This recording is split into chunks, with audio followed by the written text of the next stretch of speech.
Right now, Madison police say there's a string of car thefts happening at local gyms. How one woman stopped it from happening to her. And officials with the Fort Atkinson Police Department are warning business owners to stop selling CBD oil. Why a video store owner says he's not heeding their warning. From the Channel3000.com Alert Center, this is News 3 Now at 6. Madison police crime analysts are noticing a new trend: cars stolen from local gyms. Police believe the criminals are targeting the women's locker room. Our Amanda Quintana is here with more on how it's happening and how you can avoid being the next victim. Yeah, well, in just over 3 weeks, the Madison area has seen at least 8 cars stolen from local health clubs. All of them have been taken the same way. Now police are trying to find the young woman or women who are doing this.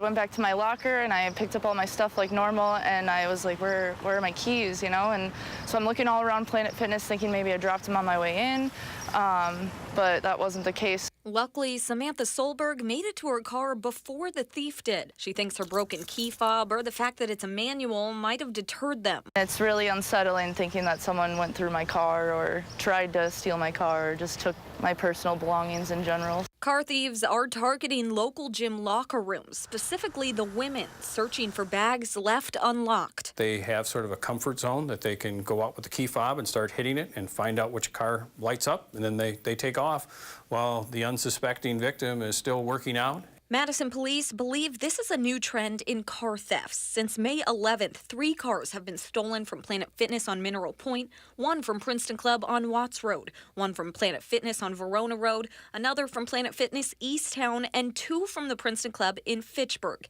Each time, a young woman lined to get in. That they were there as a guest a few days ago and they left their phone in the locker room, that they are a friend of a friend, left something in the locker room. Somehow they're trying to talk their way in. Leaving with a car and maybe even credit cards that they'll try to charge immediately before dumping it all. Some of the things they're stealing are membership cards to the gym, so then they're trying to go back to the same gym or a gym with the same affiliation and trying to get in using a legitimate card, but not theirs, a stolen card. For Solberg, out hundreds to replace all her keys and tow her car. She knows it could have been worse, and this will keep happening to others. I definitely invested in a lock now, so.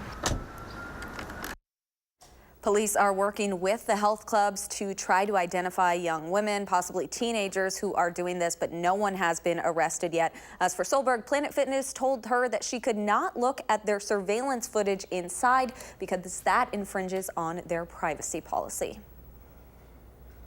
Developing tonight, TSA officials say they recovered a loaded firearm at a Dane County airport security checkpoint. The .25 caliber weapon was detected yesterday. This was during an X-ray screening. It had 3 rounds in it. Dane County deputies interviewed the passenger and took that gun. Law enforcement will now determine whether criminal charges will be made, and the TSA can assess a civil penalty of up to $13,000. Now, this is the second firearm found at Dane County Regional so far this year. To weather now, storms are in the forecast for tonight. Let's check on your first alert forecast with Chief Meteorologist Gary Canaldi. Well, Charlotte, already severe thunderstorm watches have been issued just to our west near the Mississippi River in southwestern Wisconsin. That does include Crawford County, but it also includes areas up toward the La Crosse area. Thunderstorms have been moving out of the Twin Cities area and are heading east-southeastward toward the La Crosse area. Number of severe thunderstorm warnings are currently in effect for that area, and those storms will continue to move east-southeastward toward La Crosse. Temperatures right now, mid-70s to around 80 degrees, but dew point temperatures are around 70 over southwestern Wisconsin, right where those storms are heading. So by tomorrow morning, look for off and on thunderstorms, especially from midnight through about 6 a.m. And then after that, look for sunny skies later in the day tomorrow with a warm high of 82. That's your News 3 Now First Alert forecast. Wisconsin lawmakers are working to ensure access to safe abortion procedures and to protect the doctors who perform them. Today at the Capitol, Democrats and advocates introduced the Abortion Access Protection Act that looks to repeal Wisconsin's 1849 law criminalizing abortions. That law hasn't been enforced since the Supreme Court's Roe v. Wade decision. But in the case that's overturned, Wisconsin doctors would face a felony conviction and prison time for providing an abortion. Once someone decides to have an abortion, it should be safe and it should be free from punishment. The Abortion Access Protection Act recognizes that providing abortion is health care, not criminal activity. 9 states have passed restrictive abortion laws in the past 2 months. Governor Evers has vowed to veto abortion restrictions the state assembly passed last month. Police officers and firefighters say Wisconsin's poor road conditions are putting public safety at risk. They're calling on the legislature to pass a sustainable road funding plan, but did not advocate for a specific proposal. Governor Tony Evers has proposed an 8-cent per gallon gas tax to pay for a $608 million increase in road funding over the next 2 years. Senate Majority Leader Scott Fitzgerald has said that a gas tax hike would likely be rejected. The legislature's Budget Committee plans to vote on road funding on Thursday. A Facebook post from the Fort Atkinson Police Department is sparking some controversy online. That post asks all retailers in the area to stop selling CBD oil or risk a fine of up to $200. Jamie Perez spoke with the CBD store owner today and got some reaction. Jamie? So that original Facebook post has received a lot of comments online, a lot of people asking to speak with police directly about this to resolve it, and many actually upset over that post. While police denied us an interview to talk more about this, I did speak with one retailer who says they have no plans to stop selling it, despite what police are telling them.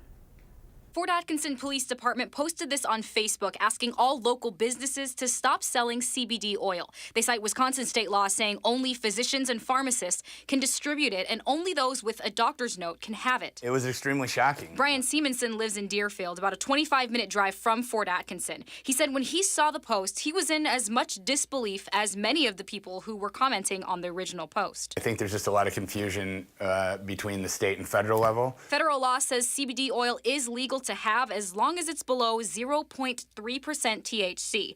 Like many places where THC is still illegal, Wisconsin state laws conflict with federal laws. They're saying that you actually need a doctor's a prescription for CBD oil.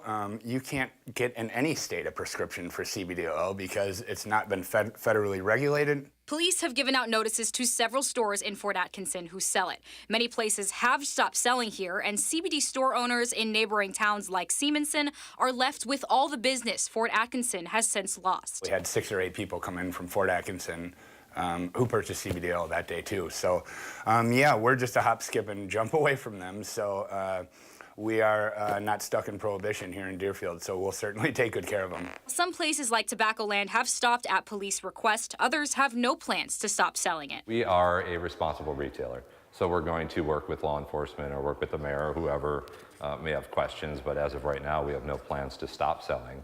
Because we are within our legal right to sell it. Mike Cohn oversees operations at the Family Video in Fort Atkinson. He said he got the letter from police to stop selling, but says it's within his legal right to do so. Cohn says his business makes a lot of money from selling it, something many businesses in Fort Atkinson are now missing out on. It's going to range from the hundreds to thousands of dollars per week. Cohn said he wants to work with police to educate them on the product and the benefits and why they are within their legal right to sell. The CBD that we carry in our stores from Natural Native is an industrial hemp-derived CBD, 100% THC free. In the meantime, police say anyone who does not comply with their request is subject to a $200 fine. Again, the police department said that they were not answering our questions about this, but did say they will likely have a follow-up Facebook post to address the numerous concerns they've gotten since posting that original note on Facebook. The Village of Shorewood Hills Police Department has a new medication drop box where you can safely dispose of unused or unwanted prescriptions. Attorney General Josh Kaul was there for the official opening today. Kaul said the opioid epidemic is the most significant public safety issue we're facing in Wisconsin. He joined Police Chief Aaron Chapin there, along with community activists urging people to keep prescription drugs out of the wrong hands. We know that 75% of folks who start misusing opioids get those from people that they know with or without asking. So it's absolutely essential that we don't have these medications, laying around and in easy access. Also want to keep them out of our water system. Wastewater treatment facilities cannot process medications, so flushing them down your toilet leads to drugs ending up in our lakes, rivers, and groundwater. New at 6, the Wisconsin Claims Board has rejected a software company's demand for more money for a state employee benefits tracking system they never finished making. Vitech Systems Group was under contract to build the software system, but stopped working because they say the Department of Employee Trust Funds kept changing the design. The company wanted an additional $14 million for the extra time spent redesigning it. The Claims Board's rejection clears the way for Vitech to sue the state. The benefits tracking system is only 7% functional, according to ETF officials. UW system leaders are arguing a more than $1 billion investment in buildings that will help build a stronger employee pool. Here to explain is Danica Lewis. Danica, what can you tell us about this? Well, UW System President Ray Cross has now said that more than half of the system's buildings are at least 40 years old. Some of them are as old as 75. And according to him, if politicians want a strong homebred workforce here in the state, it starts with getting quality students and faculty here. Meeting employer demand is the core of what Cross and UW-Madison Chancellor Rebecca Blank argued today inside a more than century-old agriculture hall. They say without updated facilities, particularly science buildings, they won't be able to satisfy that need. They are hearing from the same employers that we are, and those employers just keep screaming at us. We need more talent, and you're the vehicle to help us secure that. So they're hearing the same message from the same people we are. Cross and Blank say that will take the $1.1 billion Governor Evers has budgeted for capital projects on UW campuses. However, Republicans had rejected that entire plan and have since started from scratch. And it's worth a note, a committee vote on this issue could come as soon as next week. Danica, thank you. Sure thing. We've had a quiet start to severe weather season in Wisconsin, but that could change. Meteorologist Dave Caulfield is looking into our tornado season and how it might compare to years past. That's when News 3 Now at 6 continues.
Right now, Lake Mendota is looking healthy. You can see through the water. But after last summer's historic flooding and lots of recent rain, we're in a higher runoff year. As that water makes its way to the lakes, it brings with it sediment, pollutants, and phosphorus, which are key ingredients in blue-green algae blooms. The Clean Lakes Alliance says redirecting the water that falls at your home can keep runoff out of the lakes. They recommend using rain barrels and redirecting downspouts to your lawn instead of your driveway or sidewalk. You didn't have to travel far to see tornadoes in May. Nearly 550 of them were reported across the country last month alone. Meteorologist Dave Caulfield has more on if climate change is playing a role in the number of tornadoes and an update to Wisconsin's tornado season. Dave? Well, Charlotte and Eric, over the last 6 weeks, it feels like the weather has only been severe, with Tornado Alley basically encompassing half of the country. Now, the main reason for the increased tornado activity is a perfectly placed jet stream extreme. On the southern side of the jet, storms have had basically free rein to produce one severe weather event after another during April and May. Across Wisconsin, however, our weather stayed cool and rainy without much severe weather for most of the spring. Now, many people have been wondering if climate change is partially to blame for the onslaught of tornadoes in 2019. Whether or not a fractional increase in the water vapor content, a function of the background warming, actually fuels individual or even months of individual storms is something we just don't know very well yet. Now, Dr. Martin says scientists are just beginning to study if there is a relationship between climate change and tornado frequency. In Wisconsin, only one tornado has touched down so far in 2019. That's an EF0 tornado just southeast of La Crosse back on May 24th. Now, while this is a bit of a late start to tornado season across the state, historically, Wisconsin has received the most tornadoes during the month of June. So our severe weather season in Wisconsin is just getting started. All right. Always interesting to see how they forecast all that. Dave, thank you very much. And we are tracking some thunderstorms in the forecast for tonight. But once those clear out, it looks like we'll have plenty of sunshine. Chief Meteorologist Gary Canolti will have your first alert forecast next.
Things have been relatively quiet across southern Wisconsin, but storms are brewing out to our west. Severe thunderstorm watch in effect until 11 p.m. for Crawford County, as well as west central parts of the state, northeastern Iowa, and much of southeastern Minnesota. That area has seen some clearing as the first batch of storms has moved by. Now we're watching a powerful line of thunderstorms sweeping east-southeastward out of southeastern Minnesota toward the La Crosse area. You can see this on high-resolution Doppler. These are all severe thunderstorm warnings south and east of Rochester, Minnesota. You can kind of make out the line of storms here. And in fact, if we put the radar into motion over the last couple of hours, you can see the general easterly movement, more toward La Crosse and probably areas north of La Crosse than the storms building southward into Iowa. So with time, The first batch of storms is more likely to pass north of Madison. There could be a shower or thunderstorm pop out ahead of it, but future radar shows, and this is all the way through, you can see about 9:18, the storm's getting through the La Crosse area, maybe getting to around Viroqua, but it'll still be a while before most of us see those storms. That'll be later on tonight. Because of that, the severe weather potential a little bit less over here. Right now, severe thunderstorm watch is in effect for much of eastern Minnesota as well as parts of western Wisconsin. But you can see the highest risk of severe weather, the enhanced risk, is mainly across eastern Minnesota into north central and central Wisconsin. That's where that wind damage potential will be highest. Whereas here in southern Wisconsin, we have a slight risk of severe thunderstorms, hail and strong winds being the main threats. But those storms will be reaching us after midnight, when the storms will probably be weakening a little bit. But there's that severe thunderstorm watch out to the west. Live here from the Queen Bee Radio Skycam, skies have cleared very nicely over southwestern Wisconsin, and that's allowing temperatures to warm back up. Starting to see some sunshine on the west side of Madison from the WISC Skycam as well. Our almanac for today shows our high temperatures reach 76, the low temperature 52, about average for today. 76 is the current temperature. Winds are out of the south at 9 miles per hour. Dew point temperatures going up about a degree an hour. We're now in the middle 60s. And while temperatures are in the 70s through much of the state, notice to our south and west, temperatures are well into the 80s, and those dew point temperatures are into the upper 60s over northeastern Iowa and southwestern Wisconsin. And that's where the winds are coming from. So that's feeding right into those clusters of storms over southeastern Minnesota, but should keep at least the first batch mainly to the north of us as the jet stream winds take them more in a west to east direction. So the southerly winds is basically bringing the fuel in, and the exhaust or the storms heading off to the east, that's basically following the jet stream. So again, severe thunderstorm watch, Crawford County until 11 p.m. tonight. Look for showers and thunderstorms to develop after midnight. Some of those could be strong. Low temperature dropping to 63, but any lingering storms land early tomorrow. Then it'll turn partly sunny and warm with a high of 82. Future track shows, again, that first batch of storms to the north, the second one sweeping through by early tomorrow morning. After that, skies clear out. Temperatures climb into the low 80s. Tomorrow night should be quiet, and then look for temperatures to be in the mid to upper 70s as we head into the day on Thursday. As rainfall amounts probably heaviest where those first lines of storms go through, around an inch or more, but the 7 to 10 day forecast calls for very pleasant temperatures, highs upper 70s, nighttime low temperatures in the 50s, and just a couple of chances of rain next week.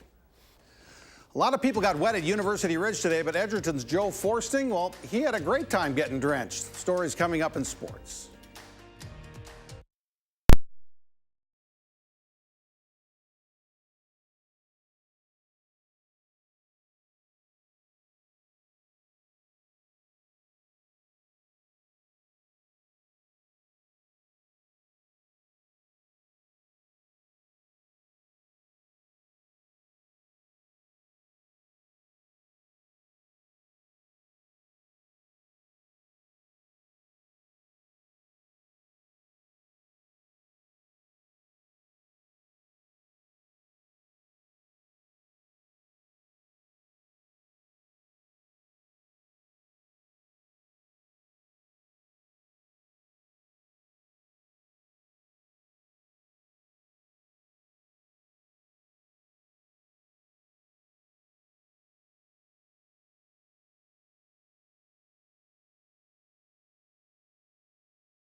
That morning rain changed the WIA State Boys Golf Tournament. Divisions 2 and 3 played only 27 holes, while Division 1's going the full 36. In Division 2, Edgerton's Joe Forsting held on to his lead and won the individual championship, but barely. Forsting was 5 over at his 9 holes today, but good enough for a one-shot win over Rice Lake's Simon Kuski.